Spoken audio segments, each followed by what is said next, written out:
جب منافقین نے نبی صلی اللہ علیہ وآلہ وسلم پر حملہ کیا تو نبی کریم صلی اللہ علیہ وآلہ وسلم کے ساتھ صرف 2 صحابہ کرام تھے۔ نبی کریم صلی اللہ علیہ وآلہ وسلم پر جب حملہ ہوا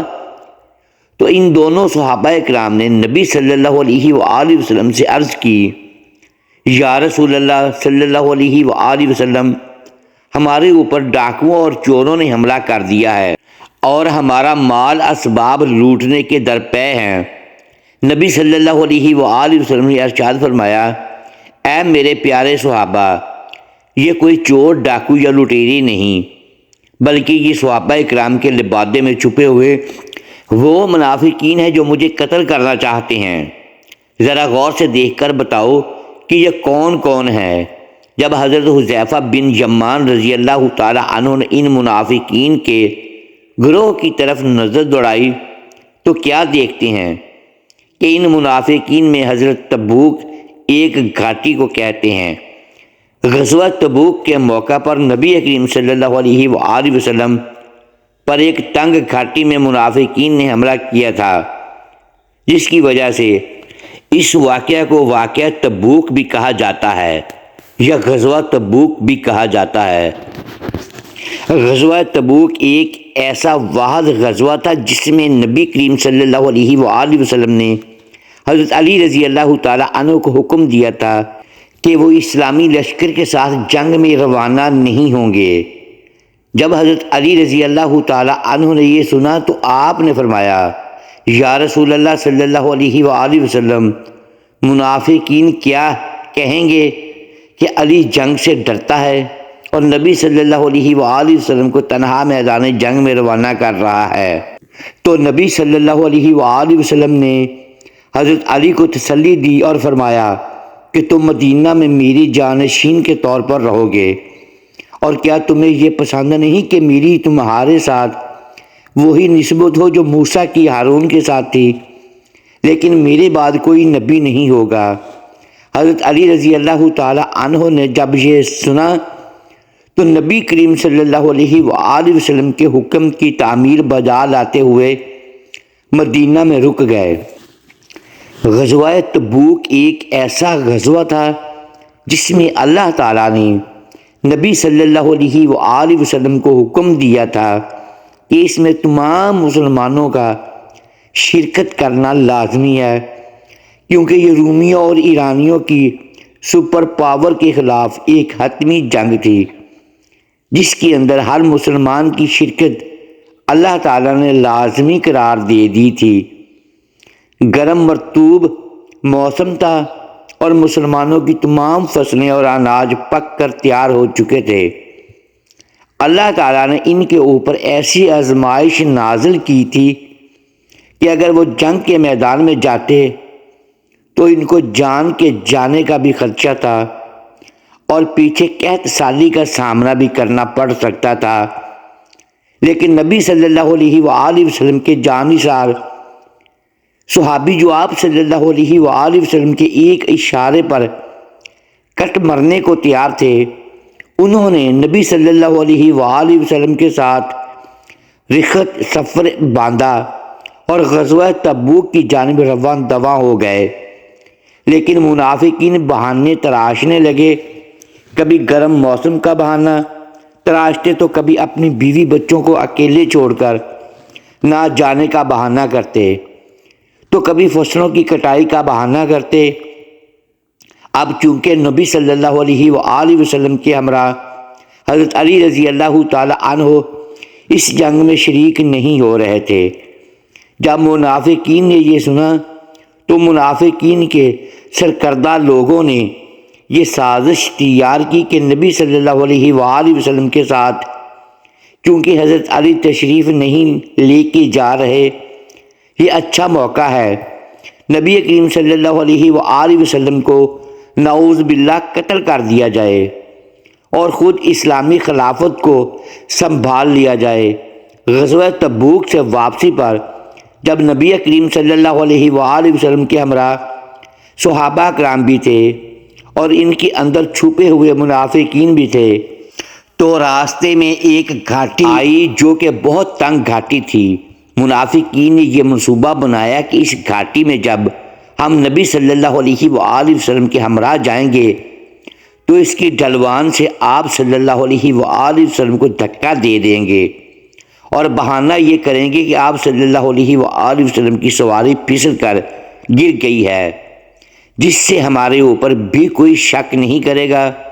اللہ تعالیٰ نے نبی کریم صلی اللہ علیہ وآلہ وسلم کو منافقین کے اس منصوبے سے آگاہ کیا اور نبی کریم صلی اللہ علیہ وآلہ وسلم کو حکم دیا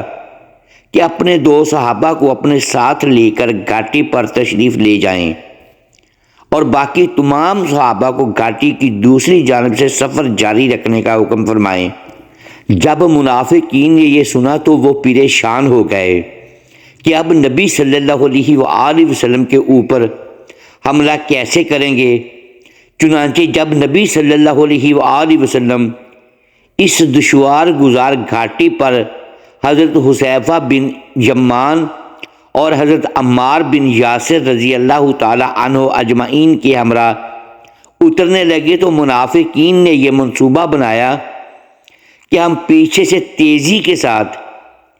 اپنے سواریاں دوڑاتے ہوئے آئیں گے اور نبی صلی اللہ علیہ وآلہ وسلم کی سواری کو دھکا دے دیں گے اور اپنے چہروں کو چھپا لیں گے۔ چنانچہ جب یہ منافقین کا گروہ نبی صلی اللہ علیہ وآلہ وسلم اور حضرت حذیفہ اور حضرت عمار بن یاسر کے پیچھے للکارتا ہوا آیا تو یہ صحابہ کرام سمجھے کہ شاید کوئی ڈاکو یا چور لٹیرے ہیں جو دشوار گزار گھاٹی کا فائدہ اٹھا کر ہم سے ہمارا مال اسباب چھیننا چاہتے ہیں، لیکن نبی صلی اللہ علیہ وآلہ وسلم چونکہ اللہ تعالیٰ کی وحی سے باخبر ہو چکے تھے، چنانچہ آپ نے حکم دیا کہ یہ کوئی چور ڈاکو یا لٹیرے نہیں بلکہ صحابہ کے اندر چھپے ہوئے منافقین ہیں جو ہمارے قتل کے درپے ہیں۔ چنانچہ تم اپنے ہاتھ میں موجود چابک اور ڈنڈے سے ان کو بھگاؤ۔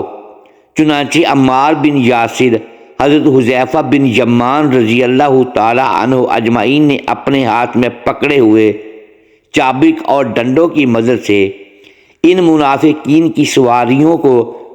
پیچھے ہٹنے پر مجبور کر دیا،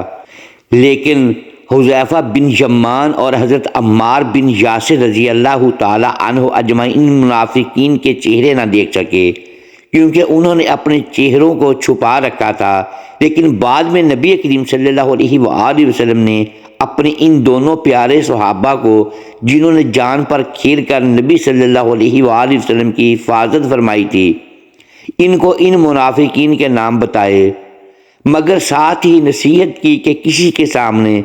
ذکر مت کرنا، اور یہی وجہ تھی کہ حضرت حذیفہ بن یمان اور عمار بن یاسر رضی اللہ تعالی عنہ اجمعین نے پوری زندگی کبھی بھی ان منافقین کے نام مسلمانوں کو نہ بتائے۔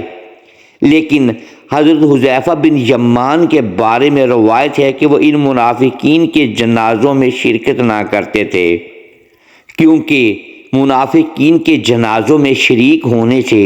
تو نبی صلی اللہ علیہ وآلہ وسلم کو بھی اللہ تعالیٰ نے منع فرما دیا تھا،